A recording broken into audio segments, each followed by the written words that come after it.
plugging away. The next set of movements that we're going to explore are what we would call boxes. These are angular movements with sides in varying numbers of counts that really show intensity and really show precision of angles and control of the rifle. And we're going to start with the 3-count box. A 3-count box consists of 3 counts. The words that we're going to use are drop, flip, port, and it looks like this.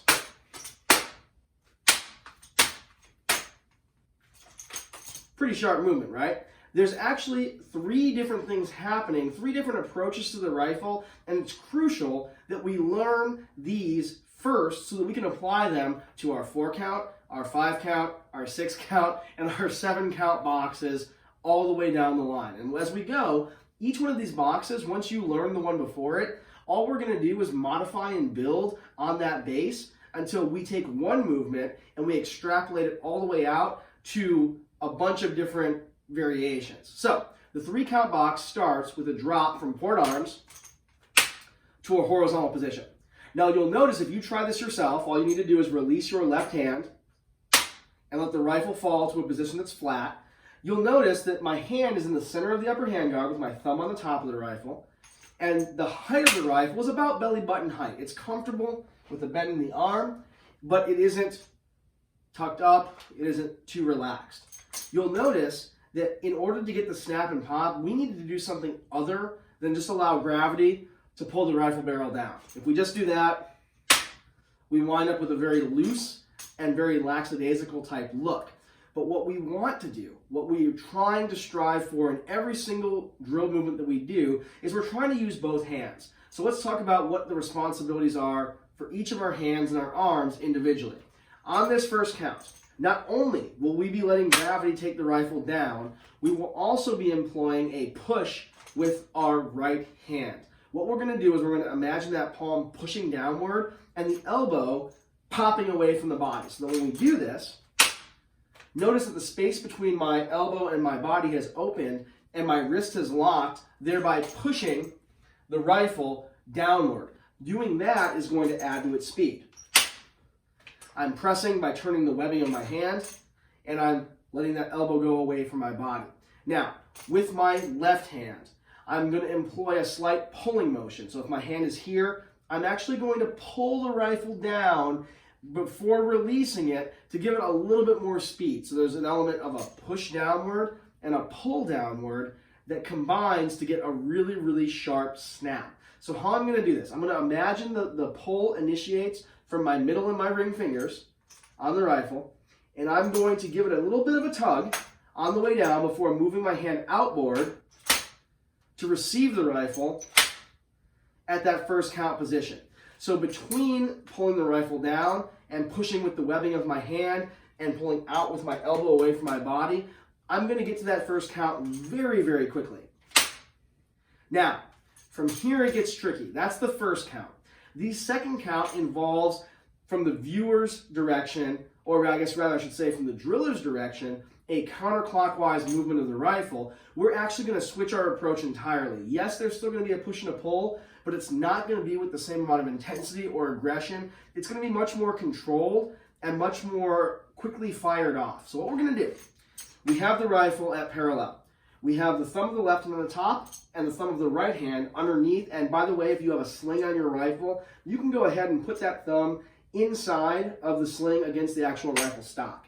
Now, the second count looks like this.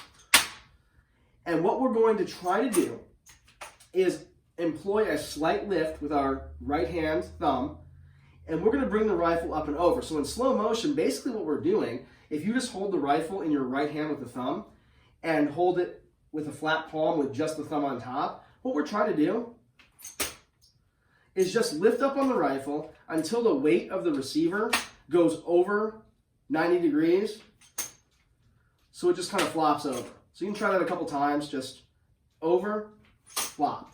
Notice if you hold on too long and let your hand follow it, your whole shoulder is going to come with it. So as you get more comfortable with this dropping off motion, try to get it just with enough speed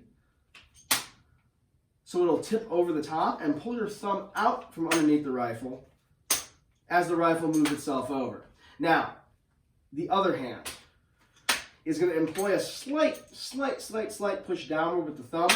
And what we're going to try to accomplish is we're going to try to accomplish winding up in the exact same position that we started in. In this case, our right hand is going to wind up in the center of the upper hand guard, and we're going to shoot to have our left pinky wind up in the comb of that stock. So again, we have some open space right here, but we're going to use physics. We're going to get to the outside of that rifle to really get a good stop. So when we do it, we're going to lift up, push down, open the hands, and try to wind up in the same position that we began in. Now, some of us, when we try this, a couple things might happen. One of the things that might happen is you might go to do it with both hands and watch my right hand here. What did I do? I got worried about catching that rifle and I let that hand slip in underneath, right? Instead of letting that right hand slip under the rifle, go ahead and keep that palm open to the ground so that you can come down onto the top of the rifle, even if that means missing the hand and letting it swing back up. Now, some of us, as opposed to getting in the comb of the stock and on the upper hand guard, some of us might wind up on the inside. And for those of us that might have rear sights on the rifles and that sort of thing, that can be kind of painful. What happened there is upon release, we let our hands creep in towards the center of our body. To counteract that, we want to think about keeping our hands outside of our actual torso. Kind of like a robot, so when we do it, we are able to grasp the rifle in the same spot that it landed in. Now, the neat thing about this, if you see someone that's struggling, if you see someone that's having a hard time or maybe struggling with the idea of dropping the rifle and they don't want to let it go, you can actually do this movement for them. If you walk up, their rifle is aligned here, you can grasp the rifle and turn the rifle for them as they kind of mimic those hand motions to get comfortable visually and with the feel of it. And then as they go, as you kind of help them flip that rifle over, help them flip it over, you can kind of release your hand and they begin to take over some of the responsibility of flipping the rifle all the way from point A to point B. So count 2 looks like such. From here, we're going to change approaches again because we want to wind up back at a position of vertical port arms. And if we flick the rifle with that little bit of oomph behind it, what's wrong with this angle? Wound up at a 45 and not straight up and down.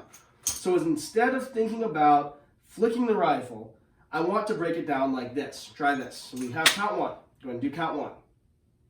We have count 2. Go ahead and do count 2. Now, when we go to the third count, we're going to break it down into 2 separate motions. The first motion is to raise the rifle vertical such that my hand is above my head and my bottom arm is just below parallel. Just below parallel. So we lift. Lift. Try it a couple times. Lift. Once we're comfortable lifting into that motion, not too low, not too high, just right, what we want to do is add in a lift and very quickly, watch my hands, we're going to change our hands back to the position of port. Watch one more time. We lift and switch.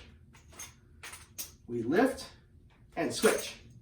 Our bottom hand comes up to the top. Our top hand goes to the small of the stock. And once we're comfortable with that, once we're comfortable lifting and switching, drawing that line with that thumb from down here to above our head, about a 45-degree angle, we are going to do those 2 motions together. So as we lift, we are also going to switch. Ideally, a lifting motion as opposed to a flicking motion. A lift is going to give us just enough speed that we land completely vertical. We have time for our hands to go out and in on the rifle and really crush in on it.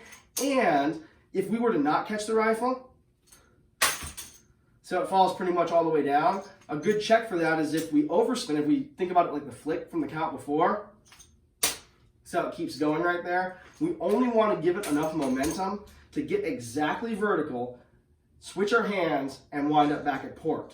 So the 3 count box all together looks like this. Drop, flip, port. Drop, flip, port. And we want to have good distinction in between each one of those angles as we stop so that we can identify it as a box and not as kind of a blurry, sort of swirly kind of a spin. We want there to be 3 distinct angles. So that's your 3-count box. That's the base of all of our other box movements, and we're going to build on it in the next movements.